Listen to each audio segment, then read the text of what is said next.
اساسی و مرد حقانی و مرد مسلمان باید رشک داشته باشد، رشک اسلامی داشته باشد که یک مرد چه حق دارد که با زن من سلام میکند.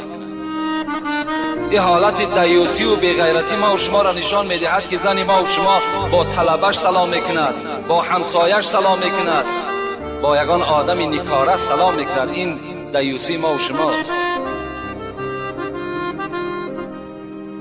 در یک خانه یک مرد مهمان شده است، بعداً همون مردم یک مرد بیغیرت فرمان داده است برای زنش که دسترخوان بیار. چگونه ای که در خانه ما مردم الها زنها و دخترهای ما و شما خدمت میکند، این قطعیاً منع است. نخواه که زنی تو در پیش رفیقی تو خدمت کند، او خم می شود، راست می